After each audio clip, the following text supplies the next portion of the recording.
Hello and welcome to Learn English with Technology podcast series, episode 32, Common English Mistakes and How DeepSeek Fixes Them.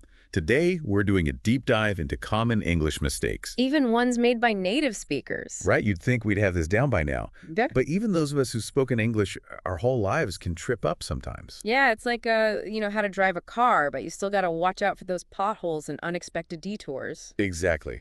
And we've got a whole roadmap laid out here. Articles, research notes, all sorts of resources. And our mission today is to help you steer clear of those linguistic potholes and become a more confident English speaker. What's so cool about this topic is that it's not just about memorizing a bunch of rules. It's about understanding why those rules exist and how they can sometimes be broken or bent for effect. Okay, so let's start with the basics, those classic grammar traps. The ones that can make even the most seasoned English speaker cringe a little. All right, so one that always seems to trip people up is the your versus your dilemma. Yeah, these two sound exactly the same, but they mean totally different things. Your is possessive, like your book or your opinion. But your is a contraction of you are like, you're amazing or you're going to love this episode. It's amazing how one little apostrophe can change everything. Right. It's like a tiny little ninja warrior making a huge impact. And it doesn't stop there. We've got there and there to contend with, too. Ah, yes, another classic trio. These are homophones, meaning they sound the same but have different meanings and spellings. So there, with an apostrophe, is short for they are there. With no apostrophe shows possession like their house or their ideas. Yeah. And then there is all about location over there or right there. I think this is one of those things that even native speakers get wrong sometimes, especially when we're speaking quickly or not paying close attention. Yeah, I've definitely caught myself making these mistakes in casual conversation. It's like our brains go on autopilot sometimes. And then there's the infamous affect versus effect confusion. Yeah, this one can be tricky. Even I have to stop and think about it sometimes. I think the easiest way to remember is that affect is usually a verb meaning to influence, like the weather affects my mood. Right, and then effect is usually a noun meaning a result, like the effect of the medication was immediate.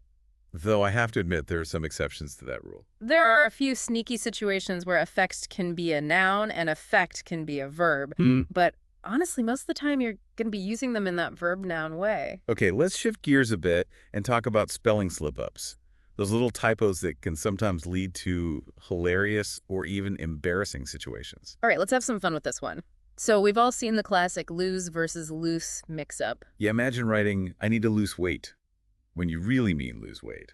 Yikes. Right, or telling someone their pants are loose when they're actually loose. It could get awkward. Definitely. And then there's the definitely versus defiantly confusion. Yeah, these two are easy to mix up, but they have very different meanings. Definitely means, without a doubt, like, I'm definitely going to that party. And defiantly means in a rebellious or resistant way, like he defiantly refused to follow the rules. So context is key here. Yeah. You wouldn't want to say, I defiantly agree with you, unless you were trying to start an argument. Right. You'd sound like you were ready to throw down. And this is where a tool like DeepSeek can really come in handy. It can catch those sneaky spelling errors and make sure you're using the right word in the right context. It's like having a proofreader in your pocket, always there to save you from those embarrassing typos. Now let's move on to the world of vocabulary misuse, where words might sound impressive, but aren't always used correctly. One word that gets thrown around a lot these days is literally. Yeah, I hear people saying things like, I literally died laughing all the time. Right. But literally means actually, or in a literal sense. So unless you actually passed away from laughter, you probably shouldn't be using literally in that context. I guess it's become more of an intensifier these days. Like people use it to emphasize how strongly they feel about something. Yeah, it's like an exaggeration for emphasis. But it's important to use it correctly, especially in formal writing. And then there's the ever-popular irregardless, which isn't even a real word. Yeah, it's a double negative AR, meaning not, and regardless, meaning without regard to. So it basically cancels itself out. The correct word is simply regardless, meaning despite something or without taking into account. I think people use irregardless because it sounds more emphatic, but it just ends up sounding incorrect. Right. It's like trying to sound smart by using a made-up word. It doesn't really work. And this is another area where DeepSeek can help. It acts as your personal vocabulary coach, making sure you're using words correctly and conveying your intended meaning. It's like having a walking, talking dictionary that can also give you style tips. Okay, we've covered a lot of ground here.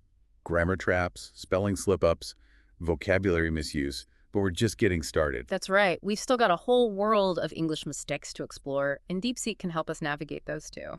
So stay tuned. We'll be right back after a quick break. Don't go anywhere. We've got more linguistic adventures ahead. I can't wait. Me either. Welcome back. We've tackled some of the most common English mistakes out there. But now let's dive into how DeepSeek can help us not just identify those errors, but actually learn from them. You know, it's one thing to have a tool that points out your mistakes, but it's another thing entirely to have a tool that actually explains why those mistakes are wrong and how to avoid them in the future. Right. It's like having a teacher who doesn't just mark your paper with a red pen, but actually sits down with you and helps you understand the concepts. Exactly. And that's what sets DeepSeek apart from your average spell checker or grammar checker. It goes beyond just flagging errors. It provides clear and concise explanations for each mistake so you can actually learn from them. So instead of just seeing a red squiggly line under a word, you get a pop-up window that breaks down the rule, explains the error, and even gives you examples of correct usage. Right. It's like having a mini grammar lesson at your fingertips. I love that. And it's so much more effective than just memorizing a bunch of rules. Because when you understand the why behind a rule, you're more likely to remember it and apply it correctly in the future. Absolutely. And another thing that DeepSeek does really well is offer context-aware suggestions. So it's not just about giving you a list of possible corrections.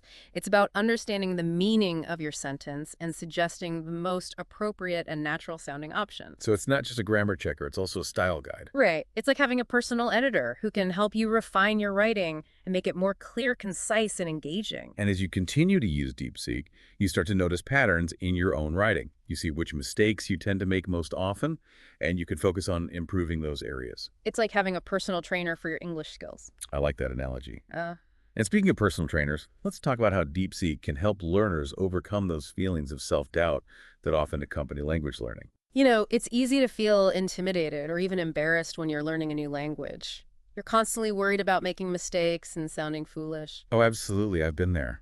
It can be really discouraging, especially when you're first starting out. But DeepSeek can help create a safe space for experimentation. It's like having a safety net that allows you to try out different words and phrases without fear of judgment. So you can be more adventurous with your language choices and not be afraid to make mistakes. Right, because let's be honest, mistakes are inevitable when you're learning anything new, especially a language. And the key is to view those mistakes not as failures, but as opportunities for growth. Exactly. And DeepSeek can help you do that by providing immediate feedback, explaining the errors, and offering suggestions for improvement. It's like having a supportive coach who's always there to cheer you on and help you get back on track. Right. And the more you use DeepSeek, the more you'll realize that making mistakes is a natural part of the learning process, and that each error is a chance to learn and improve. And as you start to see your progress, you'll gain confidence and be more motivated to keep learning and practicing. Absolutely. It's a positive feedback loop that can really boost your language skills. And speaking of positive feedback, let's address a common misconception that people have about using grammar and spell checking tools. Some people worry that relying on these tools will make them lazy or prevent them from developing their own language skills. Yeah, I've heard that argument before, but I think it's a bit misguided. Me too. It's like saying that using a calculator makes you bad at math. Exactly. Tools like DeepSeek are meant to supplement your knowledge and skills, not replace them. It's about using them strategically to enhance your learning and improve your communication. Right. Think of DeepSeek as a partner in your language learning journey. It can help you identify areas where you need improvement, provide guidance and support, and offer suggestions for more effective communication. But ultimately, it's up to you to put in the effort to learn and grow. Absolutely. DeepSeek can make the journey easier and more enjoyable, but it can't do the learning for you. And that's a good thing, because the real satisfaction comes from seeing yourself improve and knowing that you've put in the work. Well said. So don't be afraid to embrace technology as a valuable tool in your language learning journey. It's not about cheating. It's about working smarter, not harder. And DeepSeek can help you do just that. Welcome back to our deep dive into common English mistakes. We've been talking a lot about DeepSeek and how it can help us catch those pesky errors. But I think it's time to zoom out a bit and talk about the bigger picture of language learning. Yeah, we can get so focused on the mechanics of grammar and spelling that we forget that language is ultimately about communication. Right. It's about connecting with other human beings and sharing ideas and experiences. Yeah, exactly. And I think sometimes we lose sight of that in the pursuit of perfection. We get so worried about making mistakes that we forget to actually enjoy the process of learning a new language. Right. It's like we're so afraid of tripping over our words that we forget to dance. I love that analogy. And I think it's so important to remember that making mistakes is an essential part of learning anything new, especially language. Absolutely. You're going to stumble. You're going to mispronounce words. You're going to say things that sound a little weird, but that's okay. That's how you learn. Right. It's like learning to ride a bike. You're going to fall a few times before you get the hang of it, but the key is to get back up and keep practicing. And eventually you'll be cruising along without even thinking about it. Exactly. And that's what we want for all of you listening. We want you to feel confident and comfortable using English to communicate your thoughts and ideas. We want you to embrace the challenge and the joy of learning a new language. And remember, DeepSeek is here to help you along the way. It can be your grammar coach, your spelling buddy, your vocabulary expander. But ultimately, the key to success is your own dedication and passion for the language. So keep practicing, keep exploring, keep pushing yourself outside of your comfort zone. And most importantly, have fun with it. Because language is a beautiful thing. It's a gift that allows us to connect with people from all over the world and experience different cultures and perspectives. So let's celebrate the diversity and richness of English and all the amazing things we can do with it. Well said. So to wrap up this deep dive, we want to thank all of our listeners for joining us on this journey. We hope you found it informative and inspiring, and we encourage you to keep learning, keep growing, and keep using English to connect with the world around you. And don't forget to subscribe to our channel, like this video, share it with your friends, and leave a comment below telling us about your English language learning experiences. We love hearing from you. And until next time, happy learning. Bye for now.